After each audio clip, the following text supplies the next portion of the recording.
Just behind me here is a T-pillar in the village of Sayburç, and you can see the arm on it, and I've just checked and it's got hands coming around the front. So someone has used it just as a gateway stone into their kind of property. This is amazing. Let's have a look. So here we are at the remarkable Taş-Tepeler site of Sayburç. Here you can actually see some of the enclosures here, but behind me, behind that locked gate, is where the most important part of the site is. We're going to go and take a look at that now. The Sayburç is really interesting. There's other features here. You can kind of see them behind me and below me. I'll show you them in a second, because potentially this stretches over a huge area, and this whole village has been built actually upon this mound. And most recently they were talking about, a paper came out about it being the earliest narrative scene going back to 11,000 years. And just behind me here you can actually see some of the kind of hypogeum type stonework where they've been carving it out of the solid bedrock, much like we find at Karahan Tepe. But we're being shown around by the locals, so we're very lucky. We've got Turkish friends with us who are helping us translate. Family here, we met the woman twice now, she's let us in twice to have a look, so we have permission. And in here, just inside this gentleman's property, very kind gentleman, hello. He's just actually shown us this. They actually sort of partly reconstructed it, and they keep their water really cool in here. So is this Taş-Tepeler era? Is this from Sayburç, or is this like a Roman pot, which is, we know, were in existence here a couple of thousand years ago? So here we have part of a circular enclosure just on top of the bedrock. There's some of the stones here, and in here, this is still being excavated. And in here we have the actual panel, and here's actually there's actually a indentation in the ground, and these are where T-pillars may have been. So this is very interesting. I'd like to look around here. Oh, there's nothing. So these are where pillars may have actually stood. So the name Sayburç is very, very interesting. In Turkish, say means count or counting. Burç, B-U-R-C, with a little thing under the C, this means sign of the zodiac or horoscope. But also in Kurdish, B-I-R-C, or Burç, can mean tower or watchtower, so it could have meaning to do with literally counting the days, counting the months and the movements of the stars from a watchtower, and linked with astrology, with the zodiac as well. So all this meaning within just one short name is absolutely fascinating, and could give an indication as to what was really going on at the site. So here we have what appears to be where T-pillars would have stood. All the way in, all these large space here. And this is all built upon this whole piece. If we go in here, you can actually see, right below me, there's actually cut marks right on top. So two major cut marks right just above the left side of the figure as the figure's looking out. So why have they got these little cut marks? This is really interesting. This is like the whole thing we find on all these different sites. Incredible. So we can't get the key, but next time we come, if he's here, we can. But if we put the camera in here, you can actually see the whole deep well. You can see it from above. These cut marks fascinate me though, the fact that they're here at Sayburç. And you've got the beautiful carving. It's amazing. They've known about this for 100 years, we've just been told by the local gentleman. And they haven't told anyone because they didn't want the house demolished. Now it's getting demolished. So they're a bit sad about that. So what else is going to be found here is remarkable. It's going to be mind-blowing. You've got all the features over there in their front garden as well.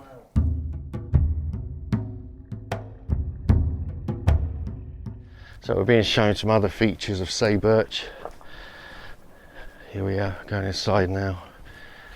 This is, oh my god, this is like someone's farm. Oh my god. So you'll imagine many of these stone troughs are actually part of the original Sayburç. Even these stones here on the corner, we're getting private access. This is incredible. Now we're going down underground here. Oh my god, we've been shown some Oradan hayvanlara veriyoruz. Sonra o delikten mi koyuyorsunuz? Biz buradan traktör buraya gelmedi, traktörü üzerinden getiriyoruz. Oh my And god, there's it a goes well down here. there. There's a well there. Yok, normal kuyu yani.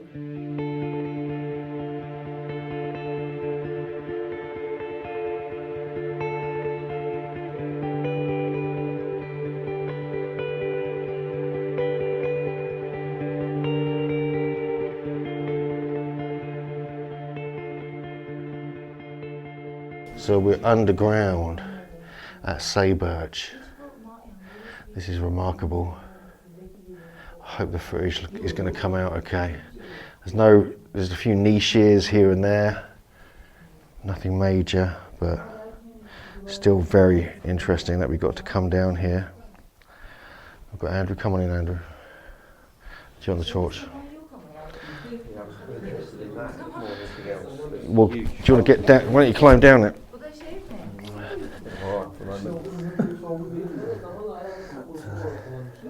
So we've got a whole underground part here. It goes to another level. It's almost like Derin Kuyu under Sayburç. I mean, what on earth? This is like major. How can this be? I mean, what are you seeing under there, man? Well, that looks like one of them wells, doesn't it? So there's possibly some carvings here, although this could just be like when they were creating the cave itself. So Sayburç is a very interesting site. Just behind me we've got the archaeologist cabin. They've been excavating here for a few months now. We came here in September as well, but now we're here in December around the winter solstice. We've seen some remarkable things. We've seen extra stones, extra like an ancient pot. We've been inside an underground cavern. But what's really interesting is the symbolism here of the kind of gentleman holding his phallus, because we find the same kind of symbolism on the Earth and Man statue, Göbekli Tepe statue. We find similar iconography potentially at Karahan Tepe in the pillar shrine with the head coming out and all the phalluses. And we've written about this in an article on Graham Hancock's website, part 2 of our Winter Solstice Karahan Tepe series, because we feel there's a lot of symbolism here that matches up with later myths. And there's even very ancient myths of this area which seem to be kind of emerging now that we've been talking to the locals about this. So yeah, no doubt more will come out, but we wanted just to show you what's happening at Sayburç now. We're now hoping to find the second section of excavation, which apparently is to the south and is slightly later. A new paper came out about Sayburç, the one that talked about the whole narrative scene. It was in that. So there's new excavations since we were here in September, in fact. So yeah, lots to think about. Let's keep looking around and see if we can see anything on their land, because apparently some of the stones in their foundations are ancient T-pillars. Okay, we're at Sayburç. We're looking at the new excavations that were done into the bedrock, and they've uncovered an area which it has been suggested could be part of a Roman quarry, but it's clear that at least some of it is much, much older, going back to the Neolithic age.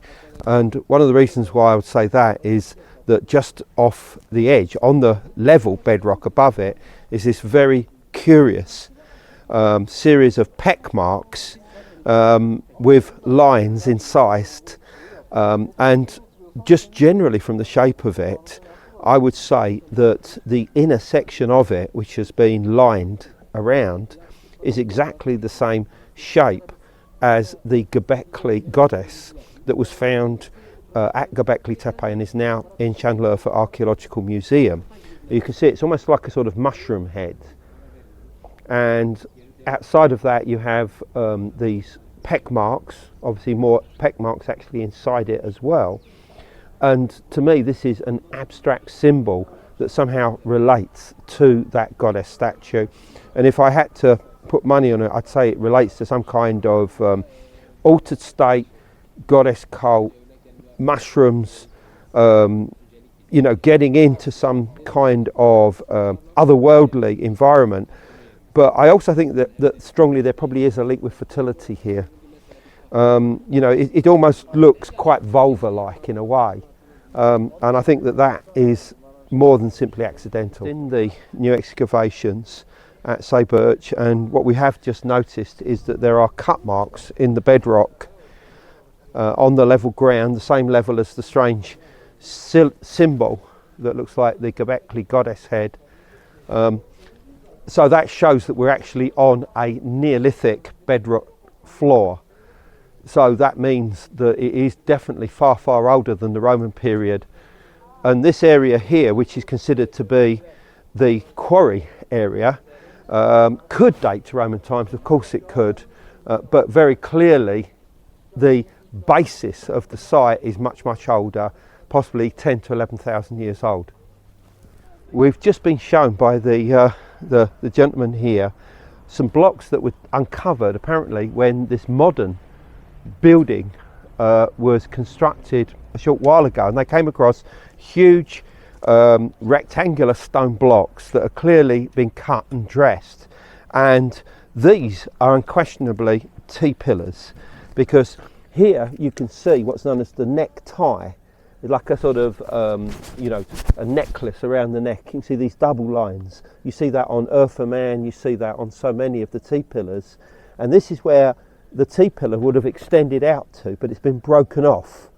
The actual T part of it has been broken at the head.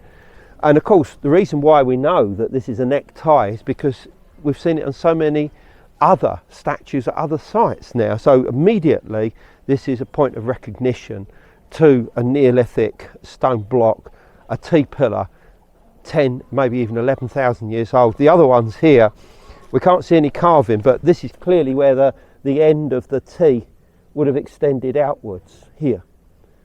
So in other words, that's been broken off as well. Whether that was done in antiquity or more modern times, we don't know. This one is simply just a block. We can't tell whether it was actually a T-pillar, but it is possible that this was another one, and we've been told that there's at least another couple here hidden away. There's one being used as like a gate post over there, and there's apparently one under this yellow plastic sheeting. Is that right over there, the yellow plastic sheeting? Can we have a look?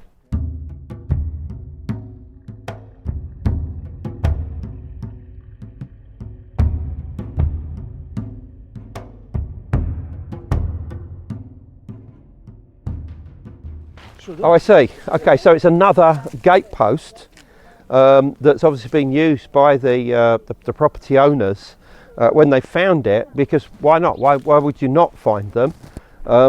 And this is smooth, and I think this is where the actual T extension to create the head would have been. There is like hands. Carved marks. Is there hands? Yeah, it's hands. Right, so there's hands which show that they were, reaching around to the navel area, as per so many other of the stones. Right, we've just noticed another part of a T-pillar, but this is one clearly that's got a curved top, very similar to the ones in the lion pillars building at Göbekli Tepe, where you've actually got lions on them. They're curved like this, and this is a more unusual type of pillar, but once again it's being used here as part of a wall on the property at Sayburç, and there's many other small fragments like this elsewhere in the village, and it's quite clear that this was a massive settlement in the past, and that they're now beginning to uncover it in full. Of course, obviously it's an urban environment as well, that makes it have additional problems, but it's so fascinating to be able to just walk around and discover masonry that's 10 to 11,000 years old. It's just extraordinary.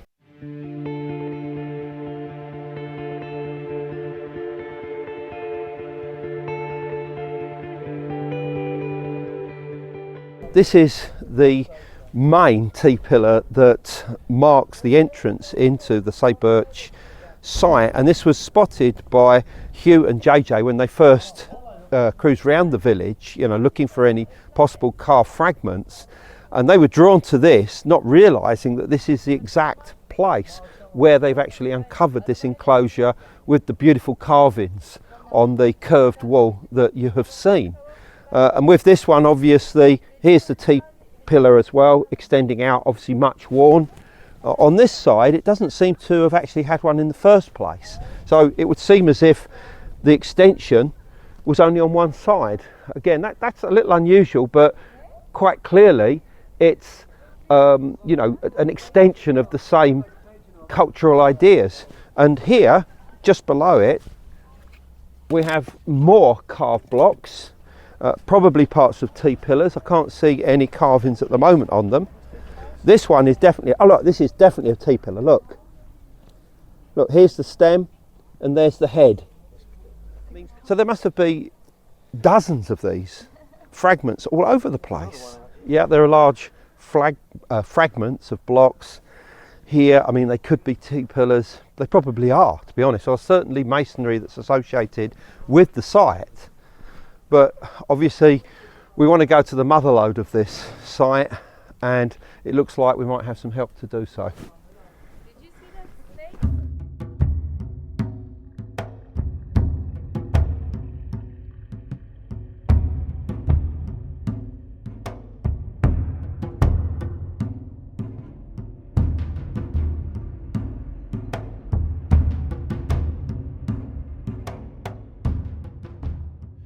So this is the second excavation at Sayburç. Now it's covered up mainly, so they're going to protect it for the winter, obviously. But this is going to be open at some point in the next year or two. So I look forward to that. But there are T-pillars that have been found inside some of these. So you can see that this is like a mounded area. You can see it's raised, this whole area. So it's absolutely fascinating that we're allowed to just take a little walk around the current excavation here at Sayburç. The landowner's given us permission just to come here. We're not going to, obviously lots of it's been covered up, but there are T-pillars we know have been found here. Got a potential T-pillar sticking out the side just there. And look, where they've kind of covered that up in white sheets, that's a T-pillar. That's pretty big as well, similar to the size we saw in the garden, which is just over there, the main Sayburç site. But yeah, absolutely fascinating to have an opportunity to see this. And I'll just give you so not much, only a small area, probably like 30 or 40 meters by about 25 meters.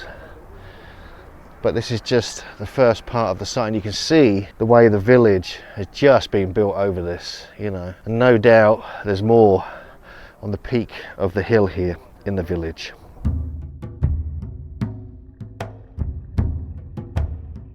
We're just looking around the village. You can see we have pillars and pits here. Now, even beneath me here, looks like the top of a pillar. There's like small square enclosures. This one actually looks like it's got some kind of shaping on it as well. See that there? It looks like it's got some kind of shaping. That's got a hole carved through it. This one here has also got possible shaping on it as well. Got just the rough hewn stones here, another one in a pit again with holes on it. We're looking around Sayburç village for any possible carved stones from the Neolithic era, and there are a large number of stone blocks. Some of them are clearly extremely old. The weathering seems to suggest that they're thousands of years old. But if we have a look down here, this is something very interesting, because not only have you got massive stone blocks, I mean this is about, you know, a metre by about half a metre, and obviously goes deep down into the ground, but right in front of it is another block, and this actually hides a spring or a well that goes down about 4 metres. But what's so interesting is that this was a water hole. That actually was about 15 metres wide, and it seems to me as if this was the actual water source for the village itself. So as the Neolithic remains that have already been uncovered are really close by, this was the central focus of the village, I would say. In other words, at the place of life, the place where they would get their water and to be able to sustain their existence here. So we can't obviously say how old any of this is, but I would say it's at least a couple of thousand years old, and I reckon some of these blocks are definitely Neolithic, but we can't see any obvious carvings of the hands or the neckties or anything like that here. So we'll have to move on and see what else we can find.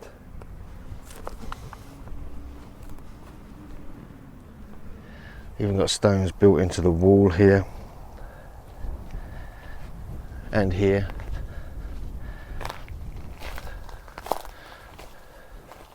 You can see that kind of doorway there.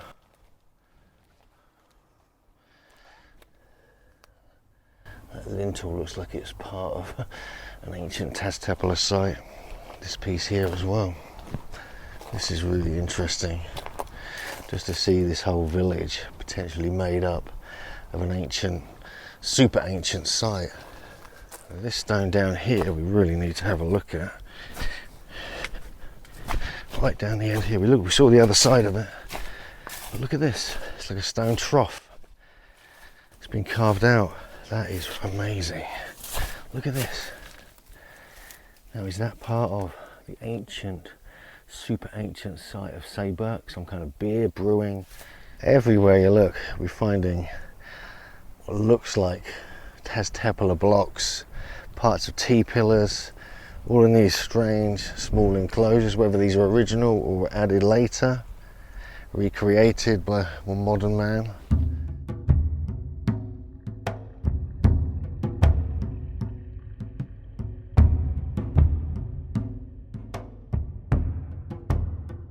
We've just driven from up there, I'm just going up the hill slightly, and I spotted this. Wow, look at this. Giant well carved out of the ground. That is absolutely massive. That's very similar to the one at Karahan Tepe. This may have been the stone that covered it up, and this could have been one of the ancient kind of cisterns or water collectors that we find at Karahan Tepe, but here at Sayburç. This is interesting. Right, okay, can I pull it over?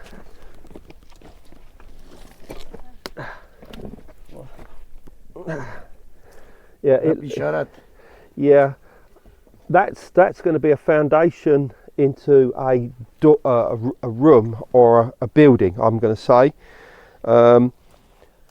It could be Neolithic in age. It could be a porthole into an enclosure, but there's nothing definitive about it other than the shape to suggest that it is that old, basically. But it's a possible. Got all these pieces as well. Circular piece there. So we're just finishing up here at Sayburç. We've had exclusive access to not only the panel, which has this potential narrative scene with these fertility symbolism all over it, also looks very much like Çatalhöyük, and some of the carvings in Göbekli Tepe as well. And we got to see an underground area, we got to see this subterranean area here, and the new excavations, although they're partly covered up. So a lot going on here at Sayburç. So thanks for watching, Megalithomaniacs. Hopefully this will be open soon, and we'll visit on our tours that we do in May and September, which you can join us on, of course. Mainly to see Karahan Tepe and Göbekli Tepe, but many other sites. And yeah, thanks for watching, and I hope you enjoyed this exclusive visit to Sayburç.